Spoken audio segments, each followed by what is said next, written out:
We were in Japan walking into a bilateral meeting with Prime Minister Abe and the president, who has every reason to be focused on the meeting in front of him and not concerned about, my feelings or where I am, stops and says, hold on. He turns, he looks me straight in the eye, and he said, Sarah, the only reason they come after you is because you're good at your job. The job of a White House press secretary tends to be a revolving door of appointees.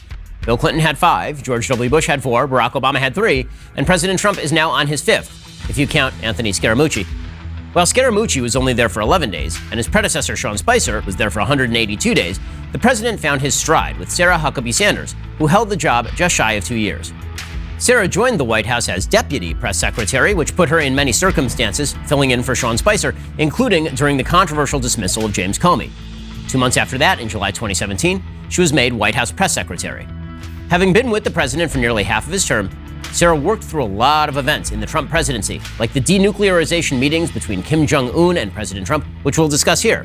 Her new book is Speaking for Myself: Faith, Freedom, and the Fight of Our Lives Inside the Trump White House, a memoir with lots of stories and a behind-the-scenes look at working closely with the president.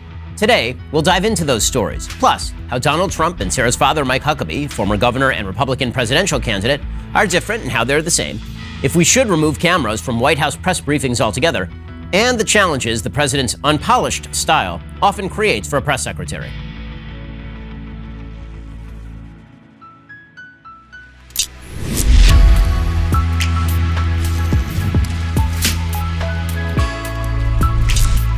Hey, and welcome. This is the Ben Shapiro Show Sunday Special. Just a reminder, we'll be doing some bonus questions at the end with Sarah. The only way to get access to that part of the conversation is to become a member. Head on over to dailywire.com, become a member. You'll have access to all of the full conversations with every one of our awesome guests. Sarah Huckabee Sanders, thanks so much for joining the show. Yeah, thanks so much for having me. It's good to be with you. So why don't we begin with what's happening next, since that was the first question I asked you off the air. So there was a lot of speculation when you left the Trump administration that you'd be running for governor of Arkansas. So that's a thing, correct? Definitely very serious about it right now. My focus is 2020. I want to help the president get reelected. I'd love to make sure that the Republicans hold the Senate. I'd love to see us take back the House and never utter the word Speaker Pelosi again. So I am putting all my energy and focus right now into 2020. After that, I'll make a decision about 2022, but definitely very serious about running. So let's talk about the dynamics of the 2020 race. We'll start with that, and then we'll get into sort of your experiences at the White House and all the rest. You talk about all of this in your book that just came out, Speaking for Myself. So let's talk about the 2020 race. Obviously, one of the big areas of contention is President Trump's personality. Joe Biden has tried to make this solely and completely about President Trump's personality. The suggestion is that Joe Biden, of course, is Captain Empathy, whereas President Trump is mean, cruel, orange, bad man. And it seems to be working by polling data, at least thus far, up until we'll see how the Supreme Court stuff plays out. So knowing the president, what do you make of that particular contrast? Well, I think there's a couple things. One, a lot of times I will tell people to look at the substance over the style. You may not like the way that the president addresses every issue or how he interacts with people, but he's delivered on the things that he set out to do. I think the courts being a huge one and certainly going to be a big focus over the last little over a month that we have leading up to the election. He's already put 2 Supreme Court justices in, more than 200 justices around the country. I think that'll be one of the president's biggest and most lasting legacies.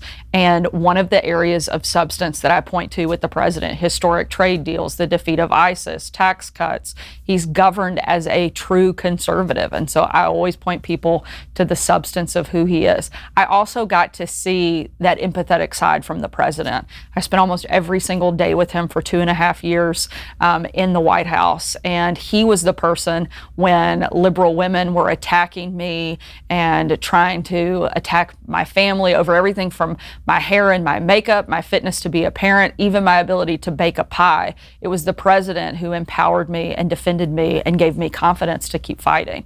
And so I try to show that other side, particularly in my book, but every day I want people to know the Donald Trump that I got to know. Now, let's talk about the sort of gap between the policy and the personality. So, as an outsider, and I've never met the president, there seems to be a pretty wide gap, and Americans seem to perceive this, that, President Trump is a showman, he says a lot of things, many things, and those very often contrast with a lot of the policies, as you've said. So you had the job of trying to rectify these two things in public as the press secretary. So So how did you balance that? Because I mean, we could see from outside that sometimes he would say one thing and then you would repeat it, and then 24 hours later he would move in another direction. So how exactly did you hold all of that together? I mean, some days it was not always easy. I mean, but the president's job wasn't to make my life easier. It was to do what he thought was best, fighting on behalf of the American people. One of the things I always remind people of is that I was the spokesperson. No one elected me to anything in that role. They elected Donald Trump.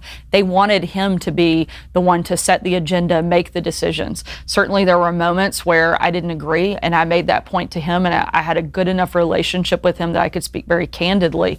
However, once the decision was made and we were moving forward, it was my job to go out and communicate the president's thinking and where he was on a particular topic at that moment. So I always did the best I could. One of the things that was very important throughout the process was spending a lot of time with the president and knowing where he was, knowing how his decision may have evolved from one place to the next, and being able to try and explain that to the American people.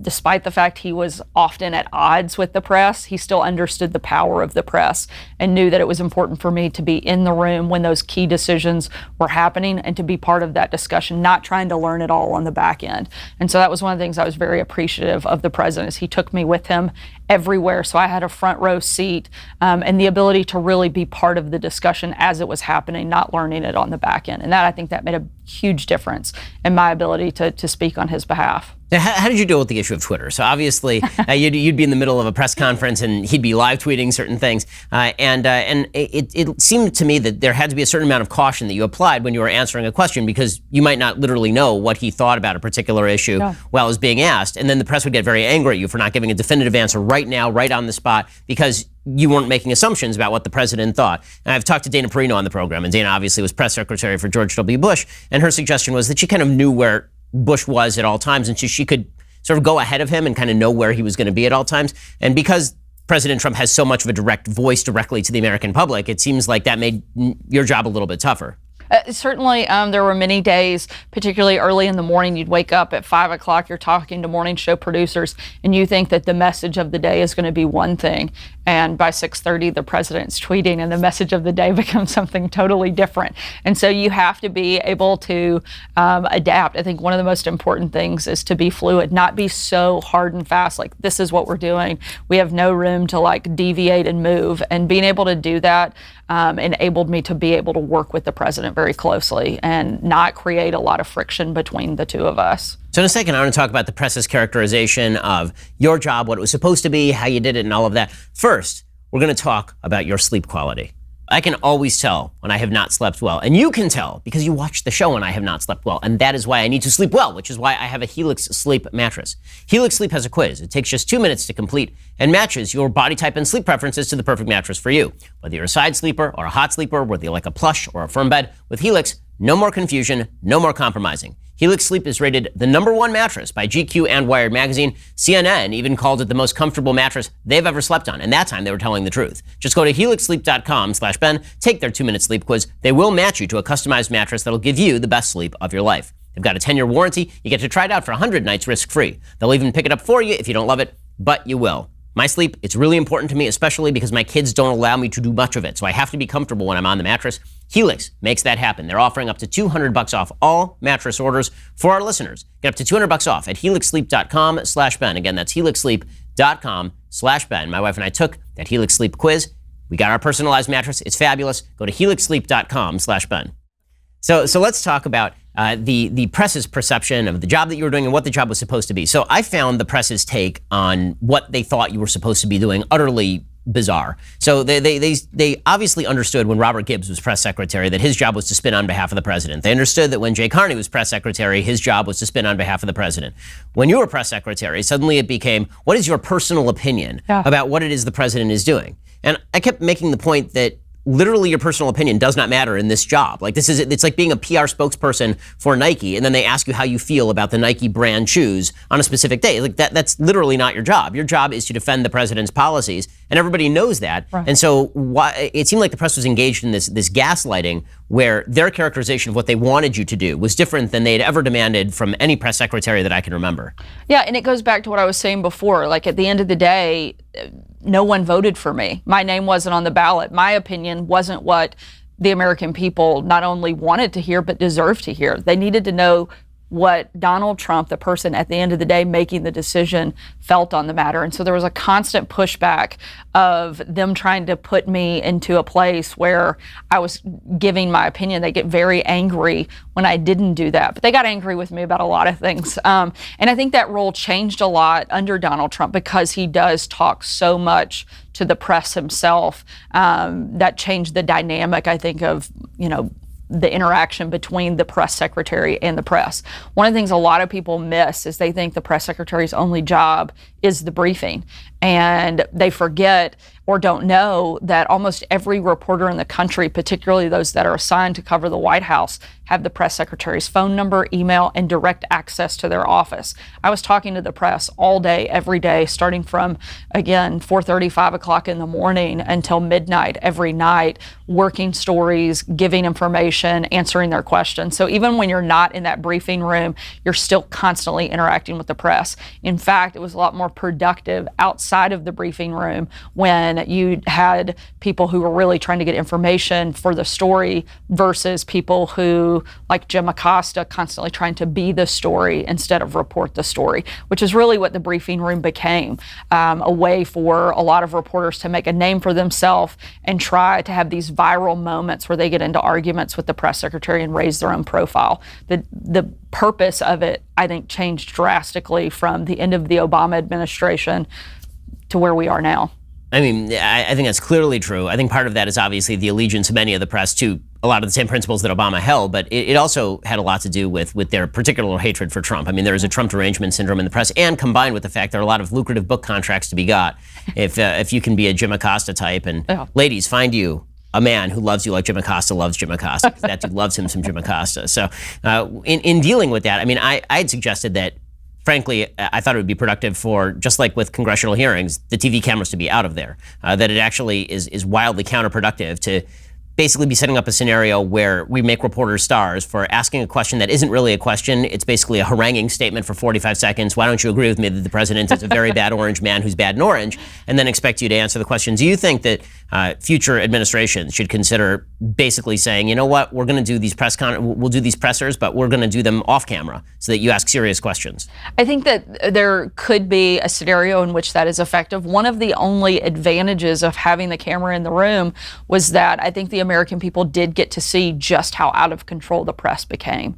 If you hadn't had the cameras, I don't think people that supported the president would know how bad the press had gotten over the course of those first couple of years in office. So there is, I guess, maybe a little bit of a silver lining as people got to see the truth of Jim Acosta and others grandstanding in the room and giving, 5-minute monologue speeches before they ever got to your question. And so people would constantly ask me, why would you even call on Jim Acosta? Just ignore him. I'm like, because I want people to know what, it's really like in that room. And if the press Jim Acosta gets to be the face of the press, I can't argue with that. So, that's not a bad place for us to be in. I mean, as you say, you dealt with a lot of these people off camera, and you dealt with a lot of them on camera. I've noticed that, I have a lot of conversations with folks on the left that are on radio or on camera, and it's very often it's very different off camera. People suddenly become a lot more willing to talk. They become a lot more moderate. They become a lot more personable.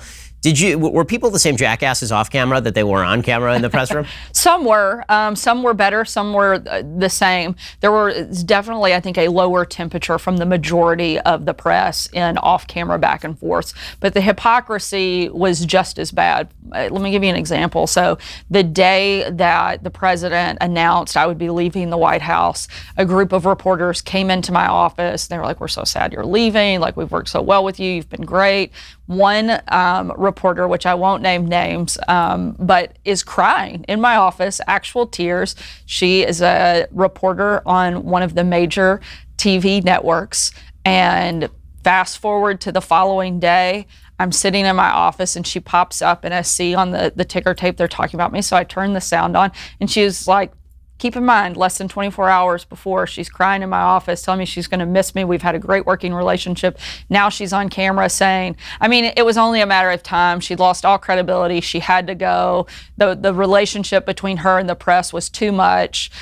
This was what needed to happen. And I'm like, are you kidding me? You were literally like, had tears in your eyes yesterday, and now like I had to go. So I think there was such a intense dislike towards the president that so often I think reporters, even if they had a good working relationship with you, at the end of the day, they hated Donald Trump so much more than they could ever like you, that it wasn't going to be able to wash it away.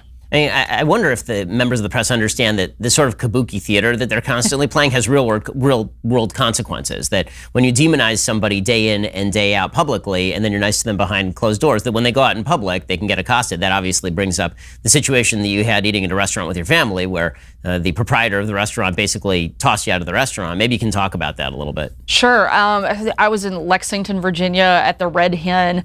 I'd had a pretty intense work week. I drove down from D.C.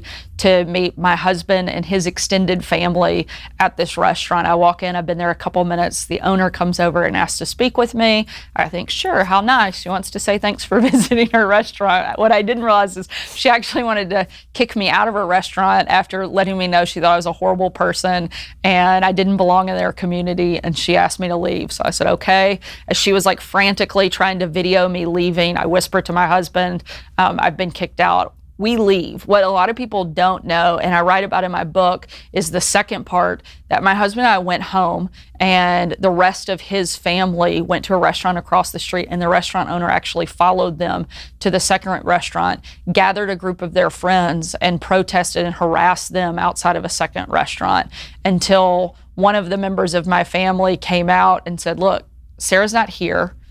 We actually, several of us, voted for Hillary Clinton. We didn't even vote for Donald Trump. Like, go home. You're not helping our cause. And Sarah's actually a pretty nice person. So it'd be like great if we could have dinner with our family. And so they eventually left. But the level of hatred to not only kick me out, but then follow the rest of my family and protest them at a second restaurant where I'm not even present, I think just shows the level of hostility and how out of control the radical left has become. And it seems like this is now a national problem. Like, yeah. You were the first kind of public face of this happening, but you saw people descend on Tucker Carlson's house. You've seen people just eating at restaurants in Washington, D.C., like normally on the street now, and you're seeing Black Lives Matter protesters invade the restaurants, drink people's drinks, shout at them, demand that they hold up their fist in solidarity, and all the rest. You've been around in politics for a while. Where do you think this level of animosity has come from? Because it is something that is elevated. I mean, I remember it being pretty bad during the Bush years with Bush Hitler and Bush no blood for oil and all this. But this is an entirely new level, it seems to me. I've never seen anything like this. And again, growing up in politics, you're used to the intensity. I was prepared going into the White House that we would be challenged on our policy, on the president's agenda. I knew that it would be difficult and we would have to fight back. I never was prepared for the level of personal attacks that would come. I was the first White House press secretary in the history of our country to require Secret Service. They don't give you that just because people say mean things. It was because there were credible threats against me and my family. That's when it became very difficult, too, as a parent. I know you're a parent, and knowing that your job is directly impacting the safety of your family is really hard to process. And makes it hard to keep fighting. At the same time, it also emboldens you to make sure that you don't let the radical left win, that you don't let them bully you into being afraid to be who you are or ashamed of standing up for what you know to be right. And so while it was difficult, it was important for us as a family to hold our heads high and keep fighting and keep pushing. And so we've tried to do that and tried to make sure our kids know to do the same. So in a second, I want to ask you about your role as a powerful woman in the Trump administration, how the press obviously do not appreciate these sorts of things, and neither do many members of the Hollywood entertainment complex. We'll get to that in just 1 second. But first, let's talk about your internet safety and security. Your internet provider, like AT&T or Comcast, they're actually allowed to store logs of every website you have ever visited. They can legally sell this data to anyone. So you may be thinking that nobody's actually grabbing your data. Wrong you are, which is why I always use ExpressVPN. ExpressVPN reroutes your internet connection through their secure servers so your ISP can't see or log what you do online. Now, some of you might be wondering, wait, if I'm routing all my data through a VPN, then doesn't that just mean the VPN can see what I'm doing and log my data instead? No. You're right to wonder, but many VPNs claim to have a no logs policy, and they've been caught logging customer activity, not ExpressVPN, because they use trusted server technology. They were the first major VPN provider to engineer all of their VPN servers to run in RAM, which makes it impossible for their VPN servers to store any data, including logs of any ExpressVPN customer. And you don't have to take my or ExpressVPN's word for it. ExpressVPN is so confident in their no logs claim, they even had one of the biggest insurance firms, PricewaterhouseCoopers, audit their technology. It is always a good idea to protect yourself from bad actors on the internet. That can include your ISP. And this is why you need ExpressVPN. Visit expressvpn.com/Ben right now. Find out how you can get 3 months for free. That's expressvpn.com/Ben. expressvpn.com/Ben to learn more. Okay, so let's talk about the fact that you're obviously a very high-ranking woman inside the Trump administration. You're a very powerful person. You're likely to be, if not the next governor of Arkansas, then a top competitor for the next governor of Arkansas. So with all of that said, it's pretty clear that the left, which is very big into women's empowerment, is not big into all women's empowerment. Their treatment of you was obviously horrendous. Up to and including the White House Correspondents' Dinner, where your looks were mocked openly, and this was taken to be totally normal because obviously you're a Republican. What were your thoughts on that?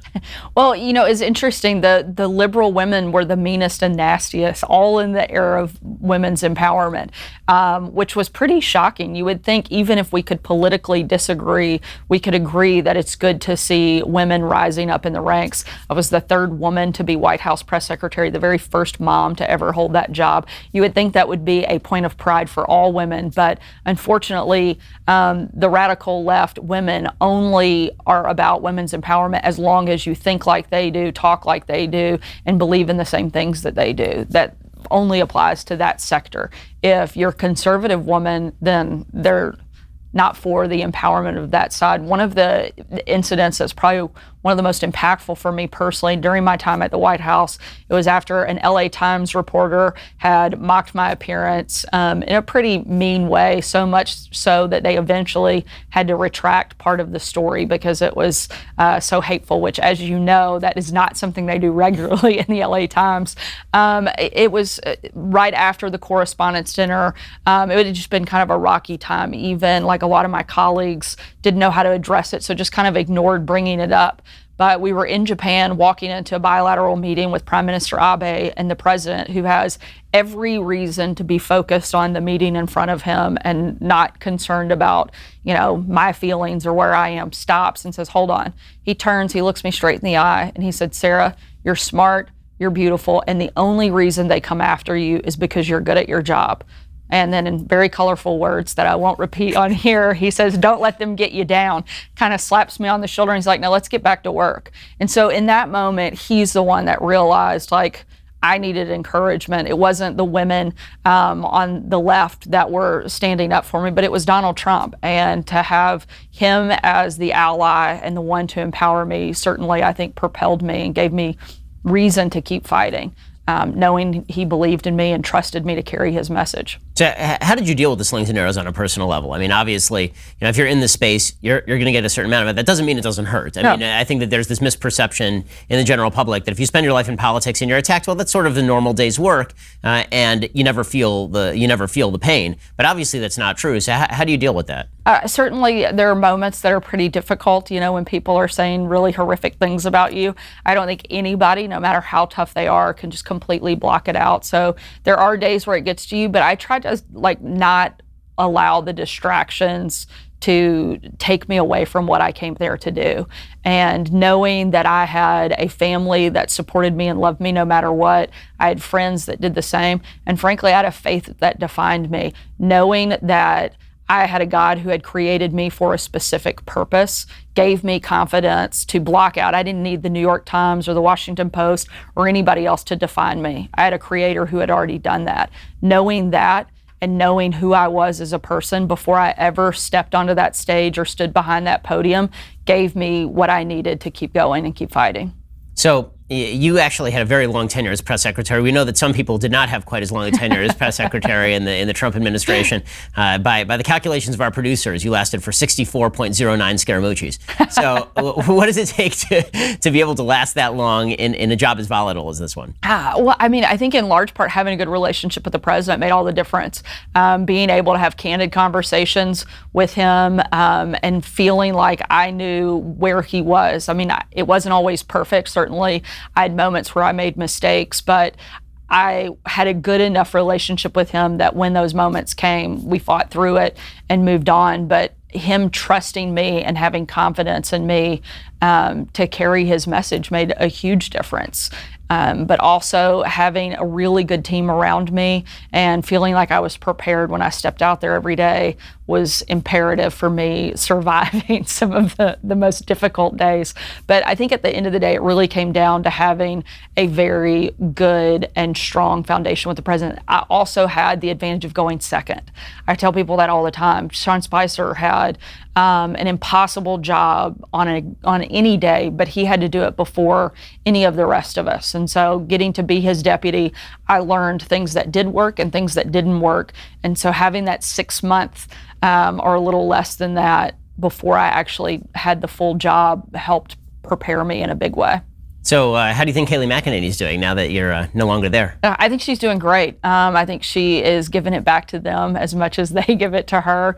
And she is tough. Something a lot of people may not know is Kayleigh and I both had, I like to say we learned from one of the best in the business. I'm a little biased, but she actually interned for my dad as one of her very first jobs out of college and worked on his show at Fox. And so we had a good mentor in the early days to give us a good foundation on how to fight back.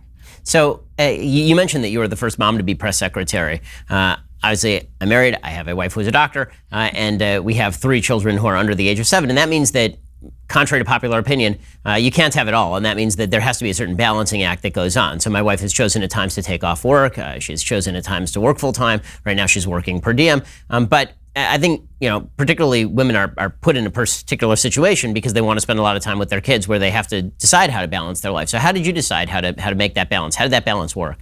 Some days it worked really well, and other days it didn't work quite as well as I'd hoped.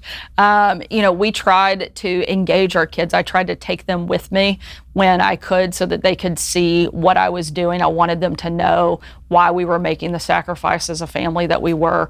And when I couldn't, be there, in the moments that I was able to be home, I tried to be really intentional with my kids, put my phone away and make sure they knew, even if it was, 10 minutes or a full day, knowing that my time in that moment was all about them and that they were a priority. And so looking for moments I could really have that. There are some really great stories about my kids coming with me to work, some that ended pretty poorly. My son got a hold of my phone at one point, my work phone that I'd set aside and not locked. And I was doing something with my daughter. I come back, I pick it up, I realize I have like dozens of calls and emails and text messages from reporters like, Sarah, what are you saying? What are you trying to tell us? And I'm like, oh my gosh, what's going on? I think we're like at war or something because I have so many missed calls. Finally, I find an email where there's a tweet embedded in it. And it wasn't my boss's, it was mine. And Huck, my 4-year-old at the time, had put a tweet out on my official White House account full of emojis. It was trains and stoplights and boats and cars. Thankfully, it was infrastructure week, so he was perfectly on message. Otherwise, he would have been in a lot more trouble. But there were definitely some very challenging mom moments. But at the same time, I want my kids to live in a country that is as amazing as America is right now. And it's important for us to be involved if we want to continue to have America hold the values that are so important for our family. We have to fight for that. It's not going to just happen. And especially now, I don't think there's ever been a time that's more important for us to stand up for what's right and to be willing to make some sacrifices. It's one of the reasons we continue to want to serve. At the same time, one of the reasons I left the White House is because there were a lot of people that can be White House press secretary. At the end of the day, I'm the only one that can be the mom to my 3 kids. And I wanted to take that time to spend a lot more time with them over the course of the next couple of years, especially before they become teenagers and, frankly, don't want to be seen with us in public anymore. So I had to strike while the iron is hot and get in some good quality time before they're too embarrassed to be seen with us. But finding that balance is hard, but having a good partner makes a big difference. And my husband helps with everything and keeps our family afloat. And then just looking for moments to be intentional, I think for us has been what helped us get through. How did you meet your husband? He worked on my dad's campaign. I was actually his boss. So HR problems. Yeah, I mean, it was a campaign. So every good campaign usually has at least one marriage. And my dad didn't become president that year, but I did get married and he got 3 grandkids out of the deal. So I tell him all the time it worked out in some ways. But he's from Kansas. From Kansas City. He'd been working for Sam Brownback. This was in 2008 on his presidential run. And when Brownback got out of the race, he actually came out to volunteer for a couple weeks on my dad's campaign and never went back. We hired him on the spot pretty quickly after he started and shortly after we started dating. And here we are 10 and a half years and 3 kids later. So what was your best day as press secretary and what was your worst day as press secretary? My hardest day, and I don't know if it was the worst, but it was definitely the most difficult, was the day of the Las Vegas shooting. And knowing I would be the first voice from the administration to speak to the country, a country that was hurting, that was grieving. And I knew that there were no words I could offer that would provide real comfort, but that I had to come out and do the best I could to offer something to a country that was hurting in the way it was. And the responsibility of that weighed really heavily on me. So that was definitely the most difficult day I think that I had in the administration and the hardest. The best day, honestly, we had a lot of good days. Despite all of the nastiness and all of the negativity, I loved the people that I worked with, and I really loved working for the president. He's a very fun person to be around. He has a bigger than life personality, a great sense of humor, and some of my favorite moments were at the end of the day, sitting in the back dining room with the president and 1 or 2 other people, just visiting and hearing him tell stories from, life before being president and some of the things we had witnessed in the White House. So there were a lot of good days. One of probably the coolest things I got to do was at the UK state dinner, and to meet the Queen is pretty cool. I don't care who you are, that's a fun thing to do. And so that was a big moment. And the president actually selected me to sit at his table on the night after for the reciprocal dinner. And I sat next to the president and Prince Charles and had, an hour and a half to visit with him, which was pretty fun. And knowing that the president had picked me and given me that seat when it could have gone to any number of other higher ranking individuals or donors or whoever else, and he picked me to have that seat was pretty remarkable. So in a second, I'm going to ask you to take us sort of behind the scenes and tell us how the sausage gets made in terms of communications policy over at the White House. But first, let's talk about the fact that your phone is disgusting. Your phone is a giant, giant germ magnet. I mean, you carry it everywhere and then you put it on your face. What are you doing? Everyone is aware of why you should wash your hands, but what about that third hand you never wash your phone? Whatever your hands touch gets passed to your phone, which is why you should clean your phone with phone soap. Phone soap uses UVC light and their patented and clinically proven technology to kill 99.99% of germs like E. coli, salmonella, and the cold and flu virus. Phone soap can sanitize and charge your phone in as little as 5 minutes. Phone soap is the only consumer UV sanitizer with a 360-degree disinfectant chamber that uses 2 pieces of quartz glass to suspend your phone, making sure that all sides are disinfected. Phone soap, as featured on TV's Shark Tank, it's easy to use. It fits smartphones and cases of all sizes. It can also sanitize TV remotes, keys, earbuds, credit cards, and other common household objects that actually need disinfection. Don't accept cheap knockoffs. Phone soap is EPA registered and trusted by healthcare professionals around the country with millions of satisfied customers. Remember, other products may claim to sanitize 99% of germs on some parts of your phone. Only Phone soap's patented technology can achieve 99.99% disinfection, which is like killing 100 times more bacteria than just 99%. Your phone can be super gross. It will get gross over the course of the day. Think about that for 1 second and then go to phonesoap.com and use code Shapiro to save 15% and receive free shipping. Phone Soap offers a lifetime warranty on their bulbs. Go to phonesoap.com. Remember to use the code Shapiro. That's phonesoap.com today. Again, whenever you look at any administration, it seems like there's just a lot of organized chaos. That basically the sausage gets made. We don't really see how the sausage is made, but you know a sausage is being made. With this administration more than any other, because there's been so much leaking, because there's been so much heavy, intense press coverage, and because the president, again, goes direct to consumer a lot. It means that there's a widespread perception that basically it's kind of catch as catch can in the White House. How does actual comms policy get done? Well, because the president is so hands-on and enjoys speaking with the press as well as the public so frequently, I mean, he has to be very much involved in that decision-making. But when there are things, particularly like a policy rollout where we have a longer lead, I think it's a very traditional shop. And you build out a comms plan, you execute comms plan, you build out surrogates and talking points, and all of the things that you would find in any normal administration certainly take place in the Trump administration. However, we have a bigger microphone in our president than they have in some previous, and we use that to our advantage. Sometimes it's challenging. Sometimes we have to work our way through a couple things, but using the president and letting him, because anytime he speaks, we know it will be covered. And so finding the best ways to highlight a particular message and where we put him in terms of a crowd or direct to camera, things like that, but always involving the president is a big part of anything that we do in the Trump White House for communications. So one of the great frustrations for people who like Trump or want to vote for Trump, and you see this a lot with the polls, even among Republicans, is that for every tweet that is good, there's a tweet that is not so good. There's a tweet for all ages, for all seasons, there are tweets. And so there are a lot of people who, including me, who have criticized the president on these grounds. I've said that, frankly, I think that his best 2020 strategy is actually to follow the Joe Biden model and go to the basement and let Joe Biden be the issue. Because if you look back at 2016, basically my theory is that whoever an election is a referendum on loses. And in 2016, the great misperception is it was going to be a referendum on President Trump. Instead, it was a referendum on Hillary. Nobody liked Hillary, so Trump ended up president. If Joe Biden is pretty obviously trying to make this a referendum on Trump, now there's a bit of an opening because of issues I think we're going to discuss in a moment with the Supreme Court and radicalism in the Democratic Party. It seems that the president might want to actually recede a little bit. Has there ever been any success in unplugging the phone? That's not really his personality, is to take the back seat. But I think that at the same time, while there are some people that would like to see him do that, most of the people that support the president love that he's out front and center. They love that he is the one on the front lines every time, fighting, taking the questions, doing the punchback.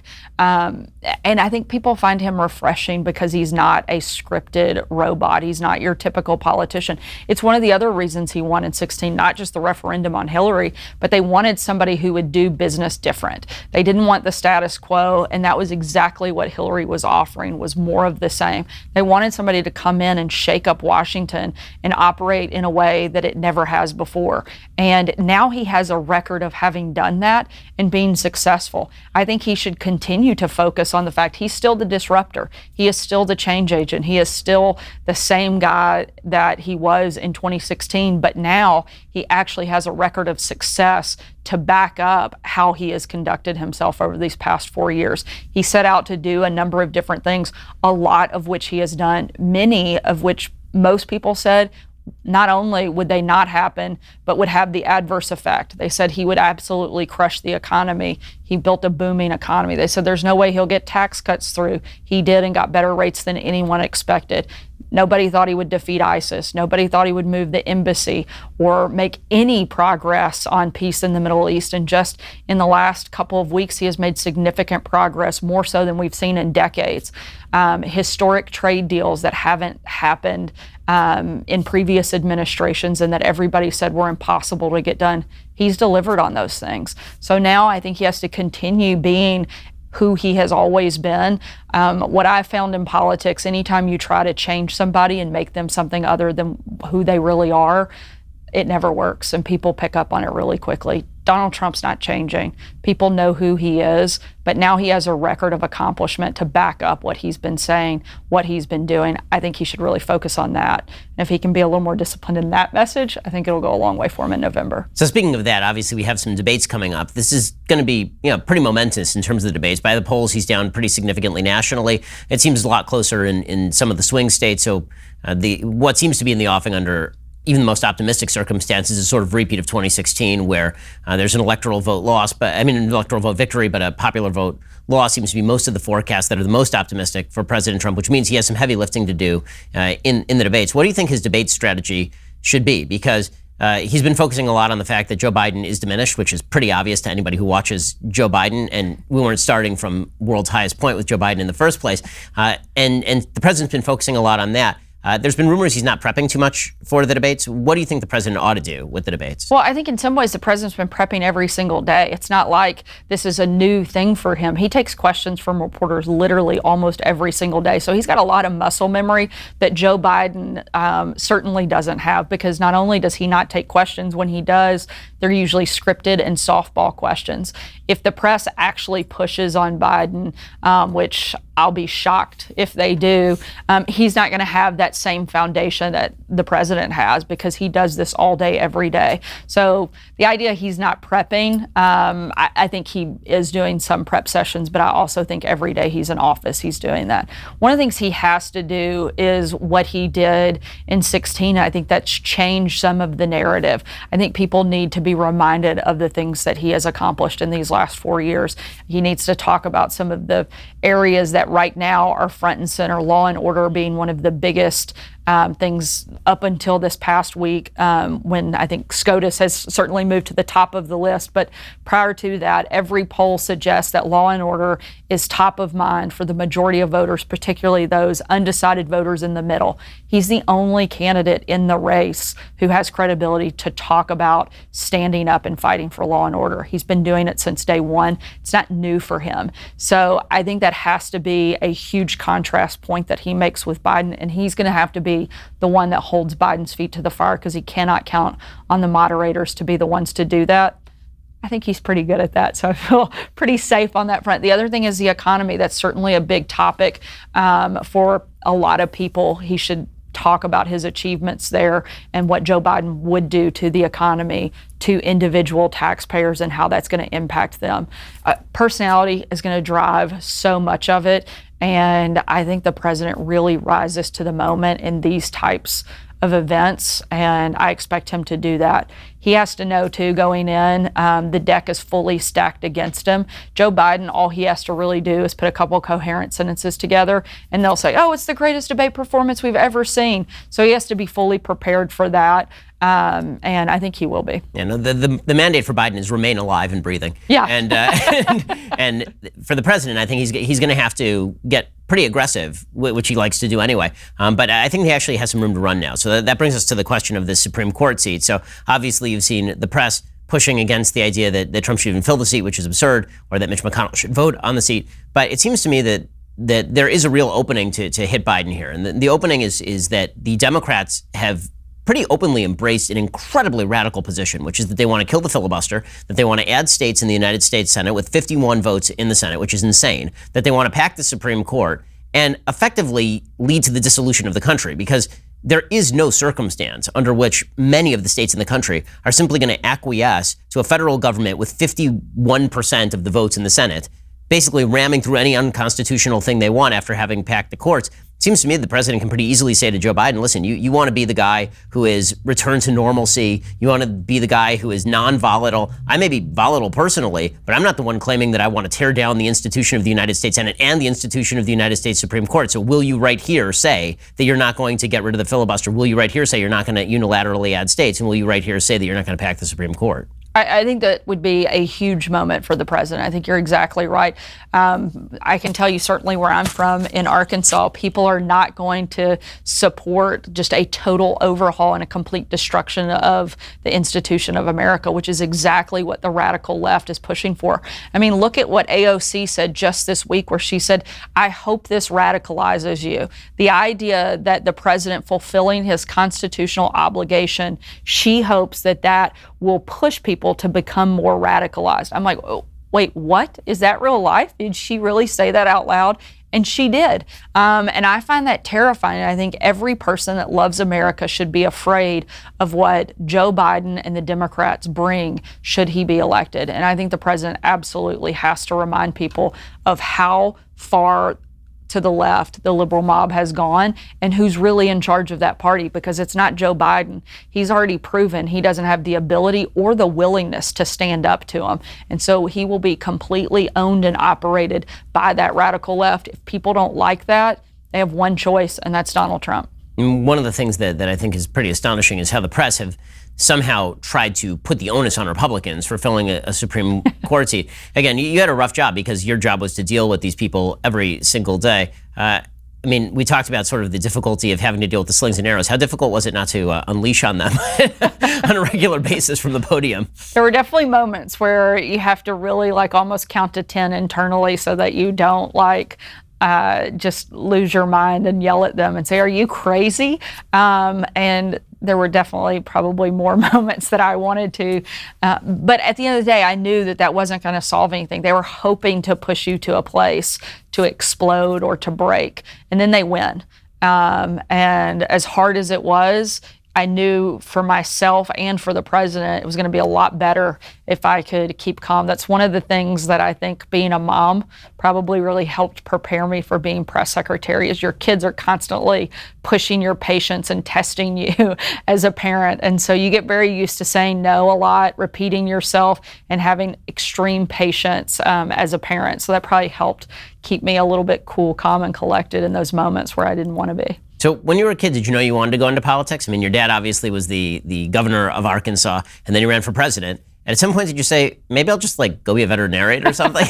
Yeah, there were definitely plenty of days where I was like, what am I doing? I don't want anything to do with this crazy circus. But at the same time, I actually loved politics from an early age. When most kids were going to summer camp and, going to the pool, I was hitting the Arkansas Festival circuit, passing out flyers, asking people to vote for my dad. And I loved getting to see my state in that way. I loved getting to interact with people. And then fast forward to once he was actually elected, meeting people whose lives had been changed because of things that he had done as governor. And so getting to see that come full circle is pretty powerful. And I loved that I got to do that with my dad. I worked on all of his campaigns from the first time he ran, I was 9, up until 2016 when I was his campaign manager when he ran for president.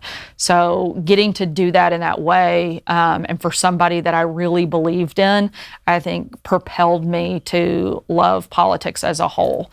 I've worked for some amazing people, John Bozeman, Tom Cotton, President Trump. And so getting to do that, I think, has, for better or worse, locked me into a life of politics. But I don't think I would change it or want to do something else. Anything else would be so boring after this. So what was the culture shift like from working for your dad in campaigns to working for Donald Trump? They are very, very unalike in a great variety of ways. Most obviously that your dad is a very overtly religious guy and President Trump obviously is not. So what was the shift like? In some ways they're obviously polar opposites in terms of personality, but they both were very much a populist message. What some of the things my dad was talking about as far back in 2008, kind of Main Street America, forgotten men and women, was very close to what the president was talking about in 2016.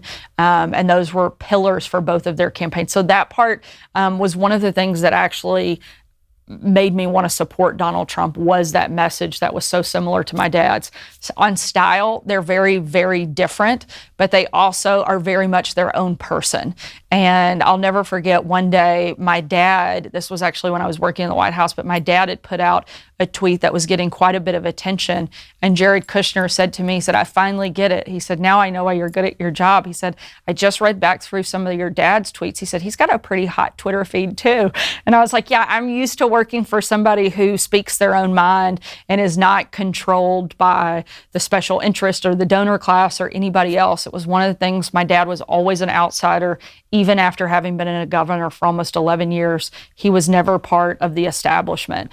And so despite the fact they were very different people, they still sort of operated sometimes in the same way. And, I liked that they were people who were always their own person, no matter what. So you've seen government from sort of the state level and also from the federal level. So what are the differences, and what do you think the role of the feds versus the state should be? Because that obviously is coming into very clear focus as the question for the future, as the federal government sucks up more power, becomes more centralized, and as Democrats threaten to basically subsume all the states under the rubric of the federal government. Well, I think it's one of the reasons that it's scary what's happening at the federal government, because they are trying to impose so much on individual states.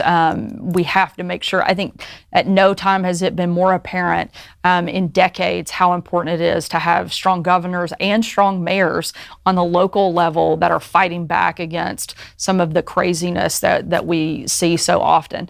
The federal government, outside of the president, you get to the legislative branch, is so broken. They are so polarized that they have become completely paralyzed. It is almost impossible to really get things done where we are right now. Hopefully that shifts after the election and we see a little bit more ability to work together.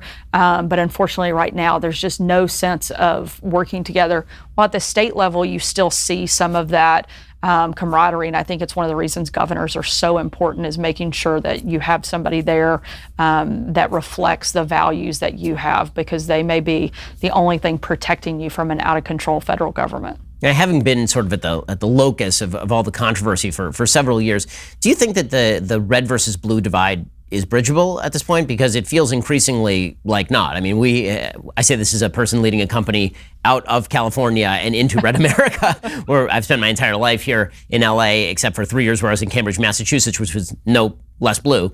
And now we are moving to, dead red Tennessee. I mean, Nashville is a blue area of Tennessee, but Tennessee is a very red state. And it feels increasingly like the sides are pulling apart. Do you think there's any coming back together? I hope so. I'm very much an optimist, and so I want to believe that we can come back together, and I'm hopeful that we can do it without having some type of major event. I think we saw glimpses of it in the early days of the coronavirus pandemic. You saw a little bit of the politics pushed away. I'm hopeful it doesn't take some major moment or something bad to happen before people start to block politics out again.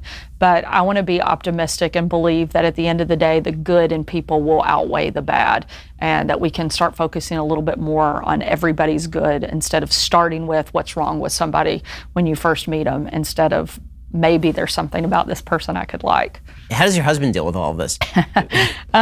He is one of the most laid back, patient people I've ever encountered. I don't know that I could be married to anyone, literally anyone else, that could be more perfect for me. He is just so patient, so supportive, and he works in politics as well, so I think he knew a little bit about what he signed up for, probably not quite to the extent, but he really, I think, takes it one day at a time. Sometimes it's frustrating for him because he wants to be able to be more protective and fight back, and at the end of the day, that can be very challenging not to be in the middle and pushing back when somebody's attacking your wife.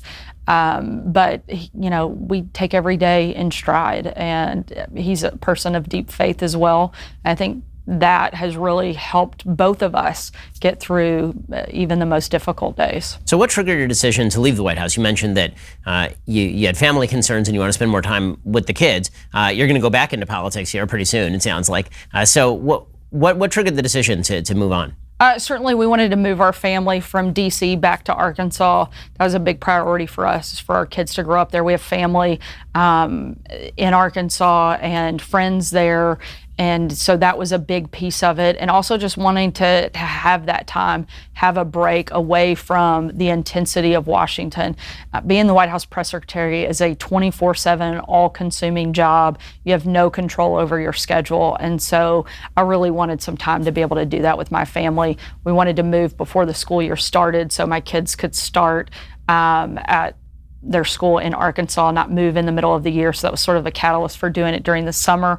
And we are so happy to be back home. Well, what was the thing that you didn't expect most about the White House? What was the most unexpected thing about working there? Because obviously you've been around politics your entire life.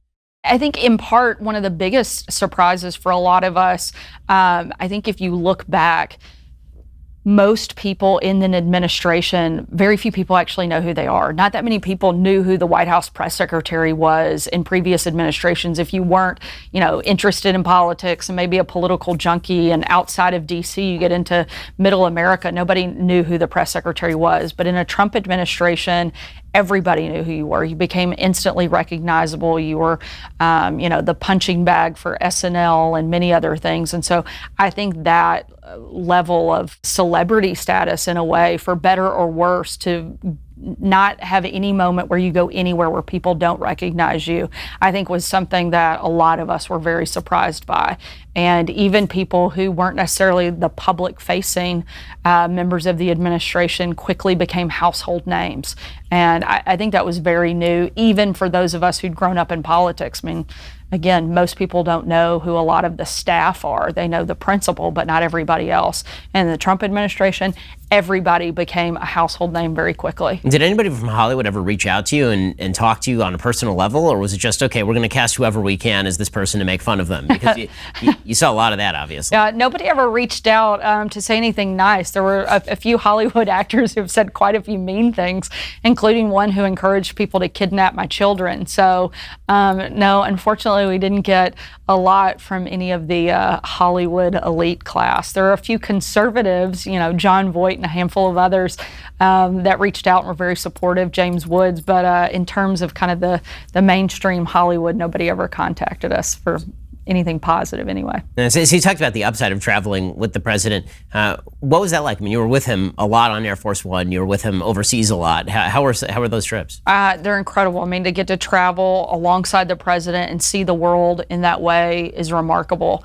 I went on every single foreign trip the president took from the day I entered the White House until I left, and had a front row seat to history, watching him interact with world leaders. I got to sit at the table with Kim Jongun, President Xi, Abe, Macron, and be in that room as negotiations are happening, as history is unfolding, is absolutely remarkable. That must be some interesting conversation to watch. I mean, obviously we've seen President Trump speak in various terms about his relationship with Kim Jong-un. What was that like? It was pretty surreal. And, as we were walking into the room, it was very tense. So far, the day had been good. This was the very first summit in Singapore. And I think I'm going to kind of lighten it up a little bit. And I make a joke to Mike Pompeo. And I turned to him, I said, "Hey, Mike," thinking this will kind of like relax me mostly and bring the temperature down. I said, "So am I the only person in the room who either hasn't killed someone or ordered somebody to be killed?" And I kind of laugh, and he looks around the room and he's like, "No, you're the only one." And I was like, "Oh," I was like, "I saw that going differently." So, okay.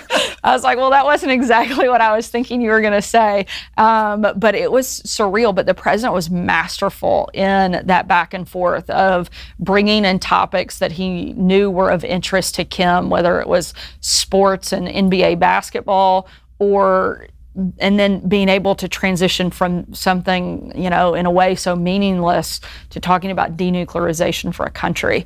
And watching him kind of do that back and forth was absolutely incredible. What do you think is the thing that people get the most wrong about President Trump? Is that he's somebody who doesn't love the country and isn't actually fighting to make it better. I think that not knowing that misses who he really is. So how did you navigate all the various personalities? A lot of turnover inside the Trump administration. We had a Secretary of State, and then we had another Secretary of State. We've had a couple of Secretaries of Defense. And when they come in, they are greeted very often with warm words. When they leave, less often are they greeted with warm words. So what was it like trying to handle all those personalities? I think in some ways growing up in both kind of church work and politics, we used to have kind of a joke in our family that they're very similar in that we take everybody. The church accepts everyone. In politics, you're constantly trying to build a bigger base, so you take everybody. I was exposed to a lot of different personalities growing up in both of those environments, and so learned how to work with a variety of different people, particularly as I grew and started doing campaign work all over the country. You're constantly interacting with such a unique cast of characters. And having that background, I think, put me in a good position to work with a lot of different personalities in the White House. I'm pretty upfront about where I'm on a particular issue. I don't play games. I'm very direct. And I think having that kind of relationship, I wasn't trying to go behind anybody's back. I wasn't driving my own agenda. I was there to serve the country and help the president, and not trying to play all the different sides, I think, made a big difference for me. So President Trump's talked a lot about what he's gotten done during his first term, and agreed, a lot of it's been very good. Not a lot talked about in terms of what he's going to do in his second term. So what do you think a Trump second term looks like, other than sort of more of the same in terms of tax cuts or deregulation? I certainly think those will be big pieces. I know he'd like to see additional tax cuts. Deregulation is probably one of the things that has been most effective for the economy under the first term that you don't hear a lot of talk about. So I think that he'll continue aggressively on that front. I think trade is going to be a major part of the president's second term, is really trying to focus on getting rid of the big trade imbalances that we have with other countries. It's a huge personal priority for the president. I think it will continue to be top of mind for him in a second term. I think infrastructure is one that is something the president actually really loves and enjoys and wants to see. I mean, he's a builder. Well, we need more infrastructure weeks. We haven't had enough. We haven't had enough. I mean, infrastructure week always went so well. I don't know why we didn't do it every week, but I do think that it's something that is personally important to him, and I think that will certainly be another thing that he really wants to see happen, because it's always talked about, and it just keeps getting kicked down the road, and nobody ever really does anything that has a lasting impact. And I think that's something that, for him personally, he wants to see happen.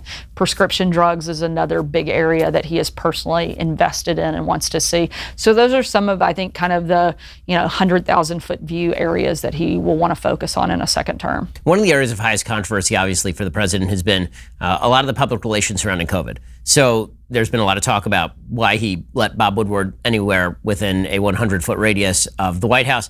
There's been a lot of talk about his personal handling of his commentary surrounding COVID. I think a lot of that's been unfair in the sense that nobody had a handle on what exactly was going on with COVID all the way through February. Joe Biden was holding rallies in early March. Andrew Cuomo didn't shut down the state of New York until late March, and all the rest. But what do you think that the administration could have done better, and what should they do better with regard to their messaging around COVID? Well, I think they should talk about the things that they did right, and stop trying to defend and just focus on getting us through. He, I think, made some very early decisions that were very important.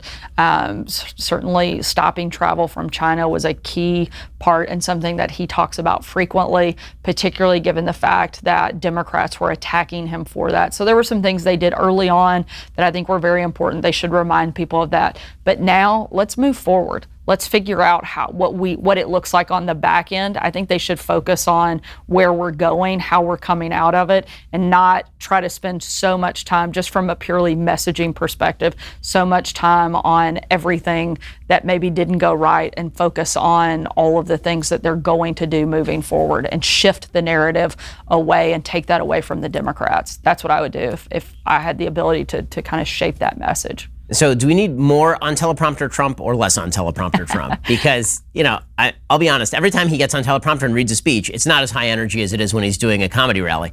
But at the same time, it is a lot more on message. He gave a speech last week about American history and patriotic education that I thought was absolutely phenomenal. I think many of his best moments have been these teleprompters, whether it's a State of the Union address that's really well planned, or whether it is his speech in Eastern Europe about the nature of Western civilization. Seems like a lot of what he says on teleprompter is quite excellent, and some of what he says that is off teleprompter is entertaining. Do we need more on teleprompter Trump, less on teleprompter Trump? I think he has to have that balance. I think if we had only teleprompter Trump, he wouldn't have won in 2016, because some of that energy and that personality that you see come through in those rally moments is what makes people love Donald Trump, because at the end of the day, it's still very heavy about personality. And if you take all that away from him, I don't think that's a good place for him to be in. But I don't disagree that some of his biggest moments and best speeches are those teleprompter speeches. But one thing that I think people don't realize is how involved the president is in crafting those words, and that I think his team and speech writing team does such an excellent job of capturing what the president's policy is and putting it in such a beautiful way when he gives those big speeches. But the president's very involved, the classic Sharpie marker changes that you'll see right up until the moment he steps on stage. He may be making edits to those speeches. So I think they're both important. I think you have to have a good balance. I wouldn't want to see them try to strip away all of the personality of Donald Trump and put him on a teleprompter. One, that's just not any fun. I don't think anybody wants to see that all the time, but I do think as you go into these final days, a few of those big speeches that really drive home his message in such a clear and concise way will be important and good for him to do.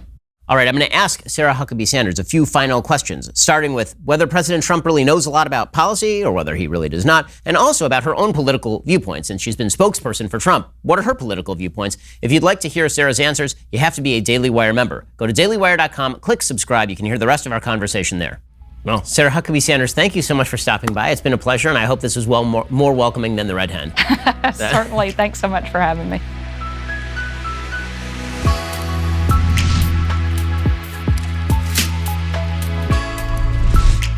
The Ben Shapiro Show Sunday Special is produced by Mathis Glover.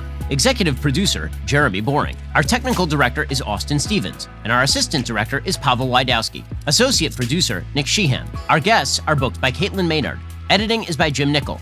Audio is mixed by Mike Coromina. Hair and makeup is by Nika Geneva. Title graphics are by Cynthia Angulo. The Ben Shapiro Show Sunday Special is a Daily Wire production. Copyright Daily Wire 2020.